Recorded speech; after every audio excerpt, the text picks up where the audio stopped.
అన్నదాత అన్నదాత మీ అన్నదాత, చెమటోడ్చి ఆహారాన్నందించే రైతన్న, అనునిత్యం నీ కండదండగా నిలిచే నేస్తం ఎవరన్నా. అన్నదాత అన్నదాత మీ అన్నదాత.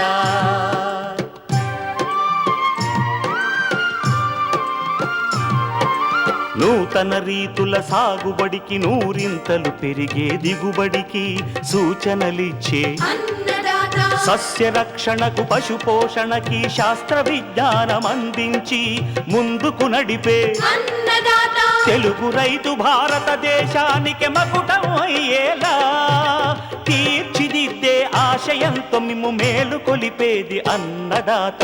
అన్నదాత అన్నదాత మీ అన్నదాత. అన్నదాత అన్నదాత మీ అన్నదాత. అన్నదాత ప్రేక్షకులకు నమస్కారం. ఈనాటి ముఖ్యాంశాలు: మెట్ట సాగులో నేల నీటి సంరక్షణ, అడవి జంతువుల బారి నుంచి పంటలను రక్షించుకునేందుకు సోలార్ ఫెన్సింగ్, ఇంకా జై కిసాన్ వ్యవసాయ సమాచారం.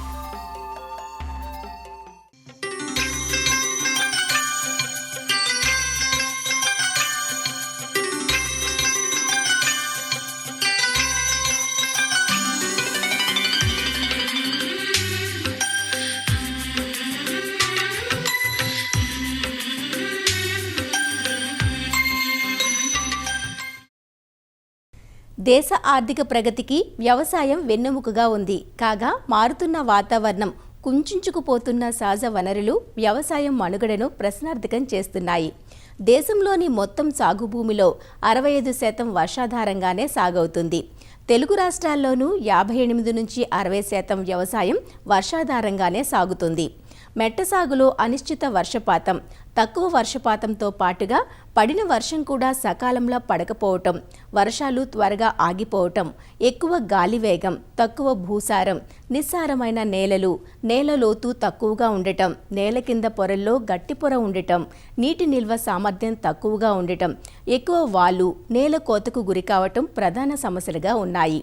వర్షాధార ప్రాంతాల్లో వర్షాలు సరిగా లేని సంవత్సరాలలో రైతులు నష్టాలనే మూటగట్టుకుంటున్నారు. ఇలాంటి పరిస్థితుల్లో రైతులు మెట్ట సాగులో నేల నీటి సంరక్షణ విధానాలను తప్పకుండా పాటించాలి. అప్పుడే స్థిరమైన ఆదాయం పొందే వీలుంటుంది.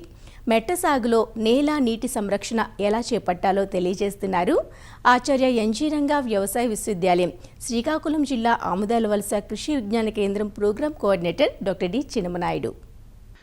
మనకి వ్యవసాయానికి నీరు అనేది, నీటి వనరులు అనేవి చాలా ముఖ్యమైనటువంటి వనరుగా మనం భావించాలి.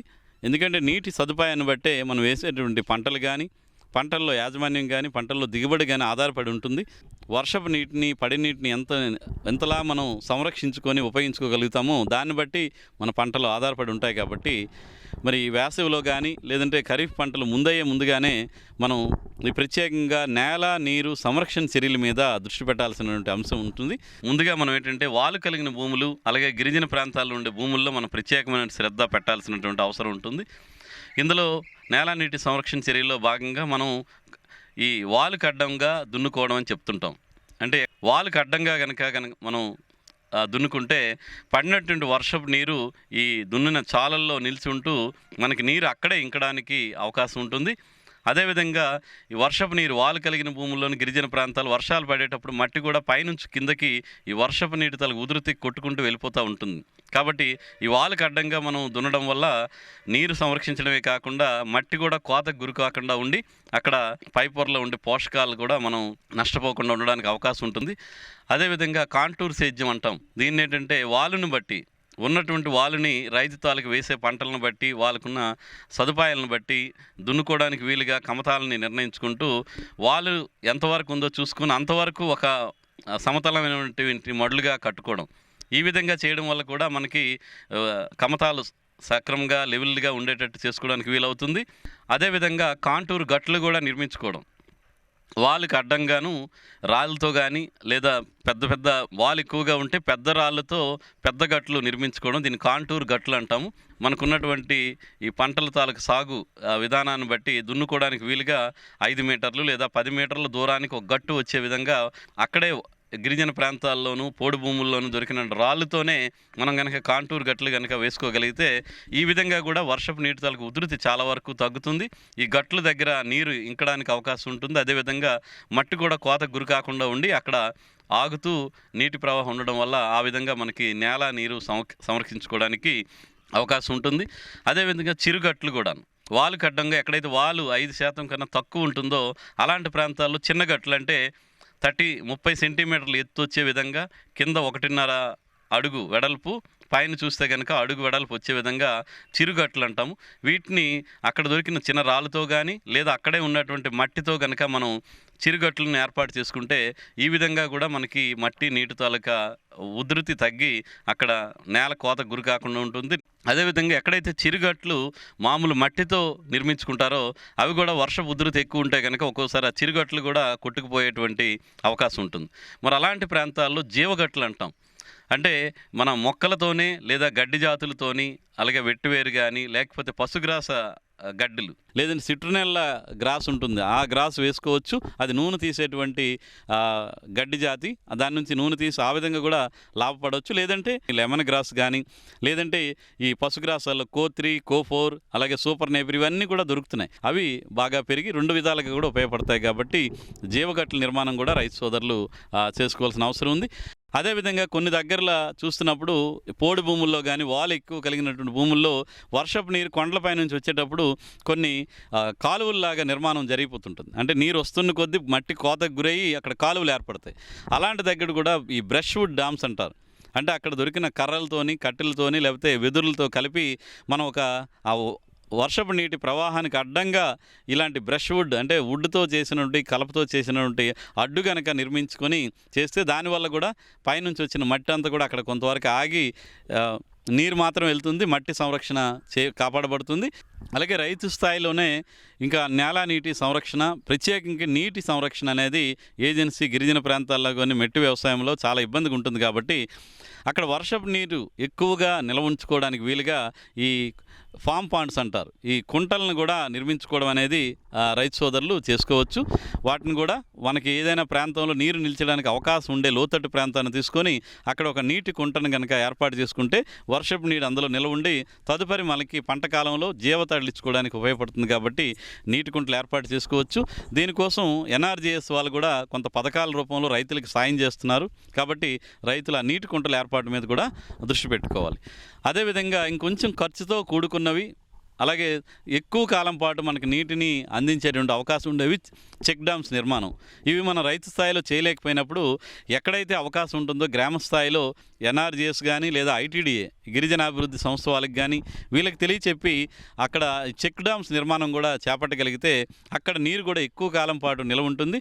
ఎక్సెస్ నీరు ఏదైనా అధిక నీరు ఏదైనా ఉంటే అది బయటికి పోయే విధంగా చెక్ డ్యామ్ నిర్మాణం చేసుకొని అక్కడ కనుక నీటిని నిల్వ చేసుకోగలిగితే అది మళ్ళీ మనకి ఖరీఫ్లో వేసేటువంటి పంటలకి ఉపయోగపడుతుంది.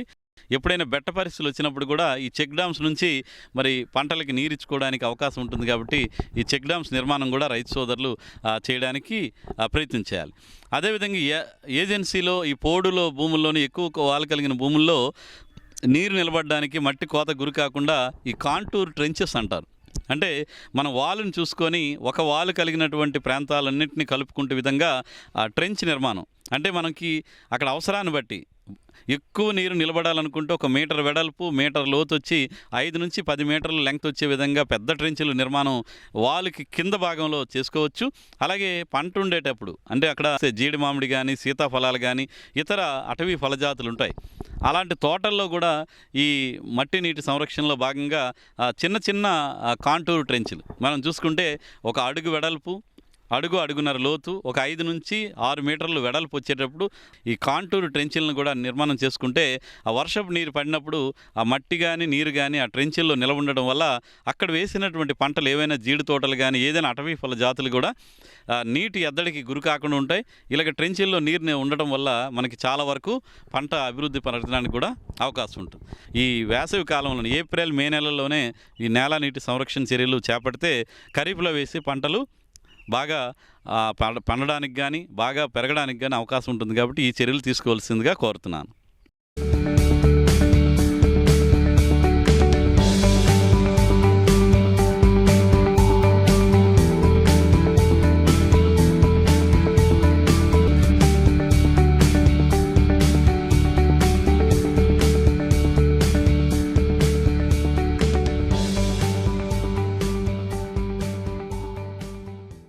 పంటలకు చీడపీడలతో పాటు పశుపక్షాదులు కూడా బెడదగా మారి రైతుకు కంటి మీద కునుకు లేకుండా చేస్తున్నాయి. సాధారణంగా పంటలకు ఎలుకలు, పక్షుల నష్టం ఎక్కువగా ఉంటుంది. అయితే గత కొంతకాలంగా పంటలపై అడవి జంతువులైన అడవి పందులు, కోతులు, జింకలు, నెమళ్ళు, దుప్పుల బెడద ఎక్కువగా ఉండి రైతు కష్టాన్ని ఆరగించేస్తున్నాయి. ఇవి రాత్రి వేళల్లో మూకుమ్మడిగా వచ్చి పంటలను ధ్వంసం చేస్తున్నాయి. అడవి జంతువులను చంపడం చట్టరీత్యా నేరం కాబట్టి రైతులు వీటిని పారదోలేందుకు రేయింబవళ్లు పొలాల వద్ద కాపు కాయించడం, బెదరగొట్టడం చేస్తూ ఉంటారు. సోలార్ కంచెలు ఏర్పాటు చేసుకోవటం, శబ్దాలు చేసే హూటర్లు, తుపాకులు వాడటం వంటి ఎన్నో ప్రయత్నాలు చేస్తూ ఉంటారు. ప్రొఫెసర్ జయశంకర్ తెలంగాణ రాష్ట్ర వ్యవసాయ విశ్వవిద్యాలయం శాస్త్రవేత్తలు వన్యప్రాణుల నుంచి పంటలను కాపాడుకునేందుకు సోలార్ ఫెన్సింగ్ మరియు జంతువులను బెదరగొట్టే పరికరాలను అందుబాటులోకి తెచ్చారు. ఆ పరికరాలు పనితీరు ఎలా ఉంటుందో, పంటలను ఏ విధంగా రక్షిస్తాయో ఈనాటి కార్యక్రమంలో మీకోసం.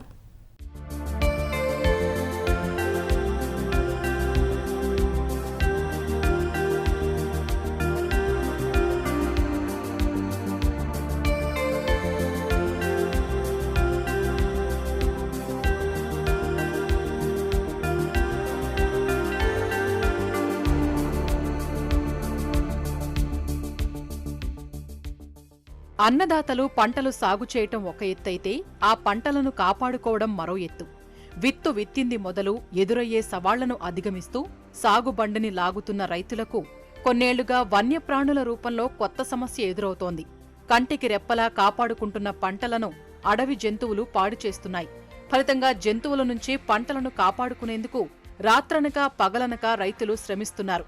జంతువుల దాడి నుంచి పంటలను రక్షించుకునేందుకు రైతులు పలు మార్గాలను అనుసరిస్తున్నారు.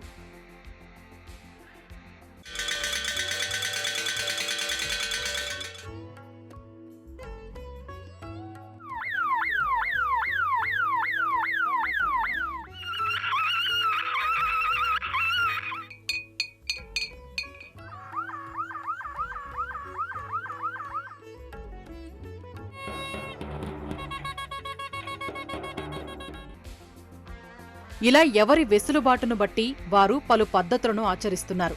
అడవి జంతువుల బారి నుండి పంటలను కాపాడుకునేందుకు ప్రొఫెసర్ జయశంకర్ తెలంగాణ రాష్ట్ర వ్యవసాయ విశ్వవిద్యాలయం శాస్త్రవేత్తలు సోలార్ ఫెన్సింగ్, ఆర్తనాద పరికరాలను గమ్యం టెక్నాలజీస్ ద్వారా మార్కెట్లోకి ప్రవేశపెట్టారు.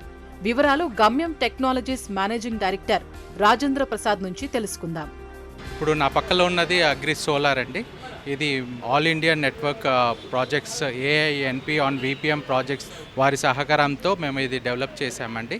మెయిన్గా పంట పొలాల్లో మనకు అడవి పందులు, తర్వాత కోతుల నుండి లేకుంటే స్ట్రే క్యాటిల్స్, స్ట్రే డాగ్స్ నుంచి మనము ఈ పంటను కాపాడుకోవచ్చండి. ఈ పరికరం ద్వారా మనకు సుమారు ఒక 10 ఎకరాల వరకు మనం పంటను కాపాడుకోవచ్చు.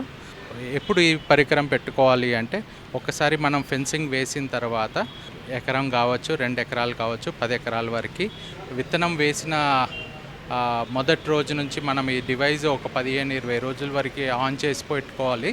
తర్వాత మళ్ళీ పాలు పోసుకునే దశలో మనం మళ్ళీ ఒక నెల నుంచి 45 రోజుల వరకు మళ్ళీ ఈ డివైజ్ ఆన్ చేసుకుంటే సరిపోతుందండి.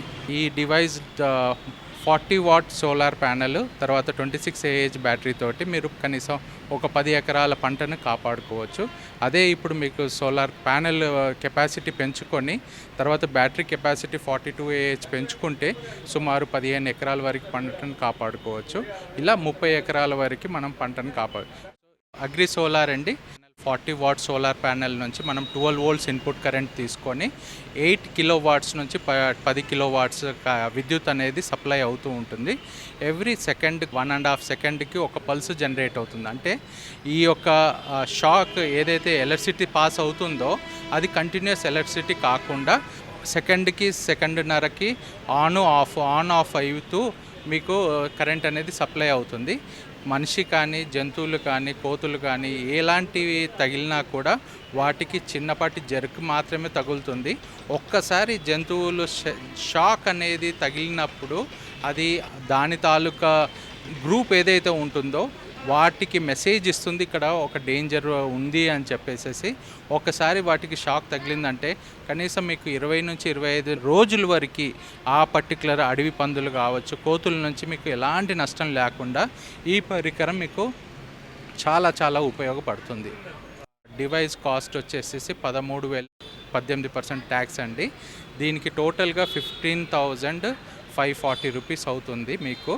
తర్వాత మీకు కర్రలు ఒక ఎకరం అనుకుంటే 10 అడుగుల చొప్పున ఒక కర్రను పాతుకుంటే అలా 84 పోల్స్ అవుతాయి మీకు. లేదా ఒకవేళ మీకు పటిష్టంగా ఒక 10 సంవత్సరాల వరకు 20 సంవత్సరాల వరకు కావాలి అనుకుంటే సిమెంట్ పోల్స్కి కూడా వెళ్ళొచ్చు. 6 అడుగుల సిమెంట్ పోల్ 130 రూపాయలు, 150 రూపాయలు. తర్వాత వైర్ వచ్చేసేసి మీకు అడవి పందికి అనుకోండి మీరు 3 వరుసలే వేసుకోవడం సరిపోతుంది. అదే కోతులు అయితే 6 నుంచి 8 వరుసలు వేసుకోవాలి. ఇలా ఒక్క వరుసకు 1 ఎకరానికి మీకు వైర్కి అయ్యే ఖర్చు సుమారు 600 రూపాయలు మాత్రమే. తర్వాత మీరు రీల్ ఇన్సులేటర్లు వాడుకోవాలి. ఎందుకు అంటే కరెంట్ ఏదైతే విద్యుత్ తీగల నుంచి పాస్ అవుతుందో అది కర్రకు తాగి నేల లోపలికి వెళ్లకుండా డిశ్చార్జ్ అవ్వకుండా అది మీకు ప్రొటెక్ట్ చేస్తుంది. ఒకవేళ మీకు రీల్ ఇన్సులేటర్లు ఖర్చు ఎక్కువగా అనిపించినప్పుడు మీరు డ్రిప్ పైపును కూడా వాడుకోవచ్చు. తర్వాత దీంట్లో ఇంకొక పరికరం ఉంటుందండి, అది కార్నర్ ఇన్సులేటర్లు. ఇవి చాలా చాలా అవసరము. ఇంకొక ఇంపార్టెంట్ పరికరం అవసరం ఏంటంటే టైట్నర్స్ అండి. వైర్ ఎప్పుడు స్టిఫ్గా ఉండాలి, లూజ్గా ఉండకూడదు. ఒక వైరు ఇంకొక వైర్కి టచ్ అవ్వకుండా మనం టైట్నర్స్ అనేది బిగిస్తాం. తర్వాత కాషన్ బోర్డ్స్ పెట్టుకుంటాం, ఇక్కడ ఎవరైనా ముట్టుకుంటే అపాయం అని చెప్పేసి. సోలార్ ప్యానెల్ ఉండడం వల్ల డే అంతా ఛార్జ్ అవుతుంది. మీకు ఉన్న సమస్యని బట్టి మీకు అడవి పందులు అనుకుంటే రాత్రిపూట చేయాలి. అదే మిగతా జంతువుల నుంచి మీకు ప్రాబ్లం ఉంది అనుకుంటే పగలు ఆన్ చేసుకుంటే సరిపోతుందండి. ముఖ్యంగా ఏంటంటే పక్షులను బెదరగొట్టడానికి, కోతులను బెదరగొట్టడానికి, నెమళ్ళను బెదరగొట్టడానికి ఈ పరికరం అనేది డెవలప్ చేయడం జరిగింది. ఈ పరికరంలో మీకు ఒక 13,000 mAh బ్యాటరీ ఒక్కసారి మీరు ఛార్జ్ చేసినట్టయితే ఈ పరికరం మీకు సుమారు ఒక 8 నుంచి 10 రోజుల వరకు వస్తుంది. మీరు పొద్దున 6 గంటల నుంచి 10 గంటల వరకు పక్షులను బెదరగొట్టడానికి ఇది ఆన్ చేసుకోవచ్చు. అలాగే 4 గంటల నుంచి 6 గంటల వరకు మీరు ఇది డివైస్ని ఆన్ చేసుకోవచ్చు.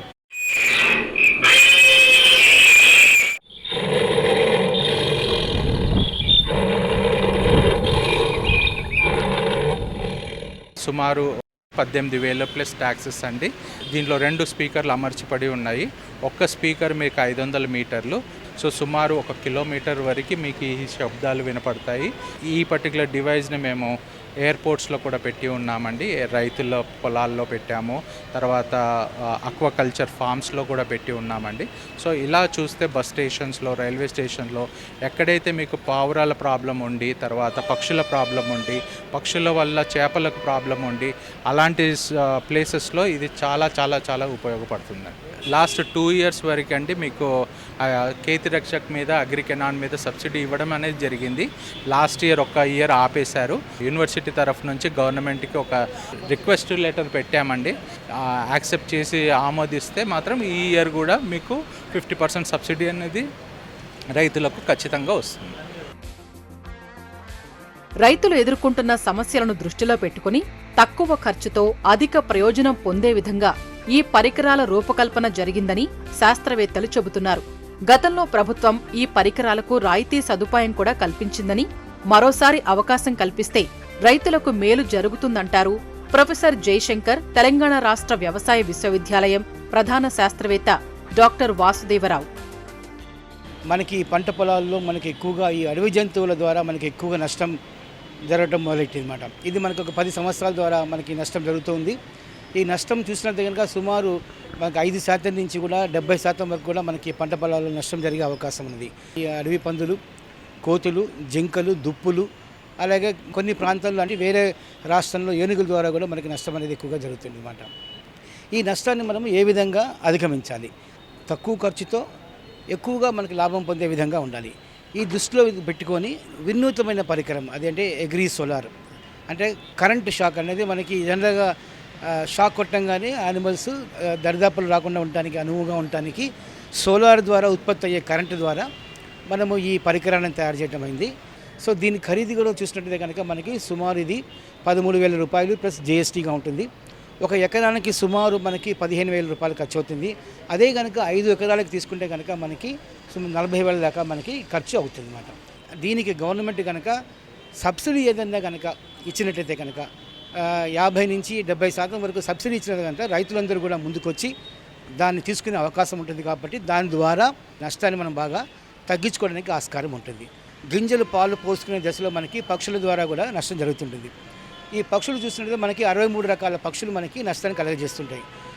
ఈ క్యానన్, అగ్రి క్యానన్ అనేది మనం కొత్తగా తయారు చేసాము. దీంట్లో మనం ఏం చేసామంటే పక్షులు బెదిరిపోయే శబ్దాలు, అలాగే సహజ సిద్ధంగా మనం మనుషులు అరిచే శబ్దాలు, ఇలాంటివన్నీ క్రోడీకరించి ఒక కాల్ సీక్వెన్స్ అనేది తయారు చేయడం జరుగుతుంది.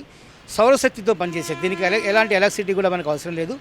పంట నుంచి 1.8 అడుగుల ఎత్తులో మనం కనుక దీన్ని అమర్చినట్టయితే వచ్చే శబ్దాలకి ఈ పక్షులు జనరల్గా మనకి పొద్దున్న 6 గంటల నుంచి 10 గంటల వరకు వస్తాయి. అలాగే సాయంత్రం 4 గంటల నుంచి 6 గంటలు ఉంటాయి. కాబట్టి ఆ సమయంలో కనుక మనము ఈ మిషన్ ద్వారా మనం పెట్టినట్టయితే కనుక ఈ మిషన్ ద్వారా వచ్చే శబ్దాలకి పక్షులు బెదిరిపోయి 7 ఎకరాల వరకు ఇది మనకి సమర్థవంతంగా పనిచేస్తుంది. కాబట్టి పంట పొలాల్లో జరిగే నష్టాన్ని మనము సుమారు 80% వరకు కూడా మనము తగ్గించవచ్చు.